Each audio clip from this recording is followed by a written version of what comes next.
Welcome back, Victory Seekers. You're watching Onward with Onrie, and I'm your humble, bottle cap challenge completing host, Henri Kompan. With San Diego Comic-Con right around the corner, this week's episode is all about helping you prepare for the largest and most condensed West Coast show of the year. I always have a strategy going into every show I do. I attribute a lot of my success to that. Being prepared gives you an edge. San Diego in particular has the potential to be a very intimidating show because of its size and scale. As a professional, it is essential to keep yourself level-headed at all times because you never know who you could accidentally run into. Every convention is a risk. Some of them pay off and some of them don't.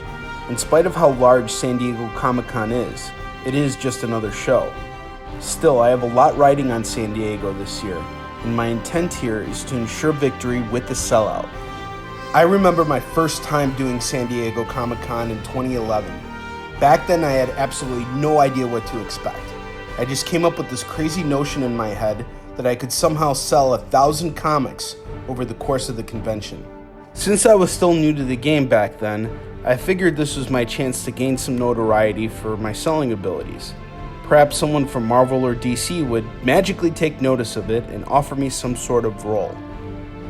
I met a lot of people that year. I remember selling books to Robert Kirkman's father-in-law of all people. He was a really interesting guy. He was a big fan of history. He shared this story with me about this torture method that the Japanese used, where they would impale their prisoners on growing bamboo shoots. Moments later, Danny Trejo and his entourage walked right past my setup. A couple hours later, I saw Ron Jeremy rushing off to a panel to promote some new porn site he was associated with. The craziness of this show is really fascinating and very overwhelming. In the end, however, no one from Marvel or DC approached me, but I sold all the books I brought with me and made enough money to cover all my expenses. Keep in mind, back then I only had the first 3 issues of Issun Shin, Warrior and Defender. There is a point to the story I just told you, and I'm going to get to it right now. You see, whenever you do a convention, the first thing you need to determine is what your goal is. From there, you can figure out how to reach that goal. In my case, it is to sell everything I bring with me. That's it. Doesn't sound very original, does it? Because that's my goal at every convention. I know what to expect from this show now. I know that the likelihood of me leaving San Diego with a gig writing Spider-Man is not very likely. I have a much greater chance of selling out of the inventory I bring with me, and so that'll be my focus. I also know that in order to achieve success, my goal needs to be something I am capable of attaining. Selling out is that thing. Depending on some outside force to come into my life and drastically change everything simply because I'm in the thick of the madness is not. My goal has been determined. I am going to sell out. Now the question is, how much inventory do I bring with me? This year I'm bringing 1,350 comics and graphic novels with me. I could have easily gone for broke and taken on the 1,500 comic book battle this year, but I have a new book coming out, Issun Shin, Hunter and Destroyer 1. A brand new book means a brand new pitch. Therefore, whenever I release a new book, I make certain to give myself enough time to focus and learn how to sell it.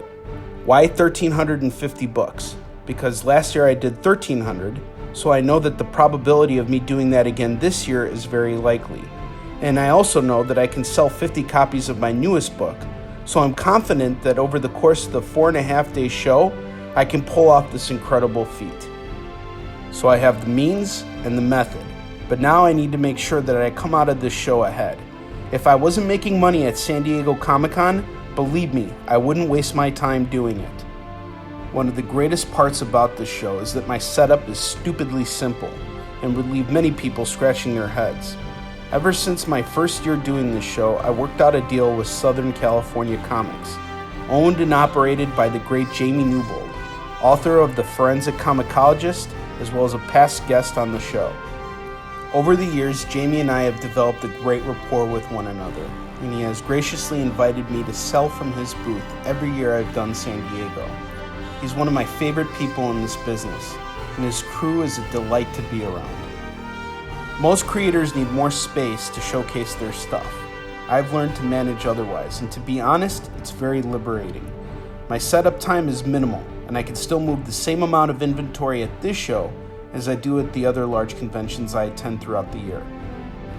All my other expenses are kept to a minimum.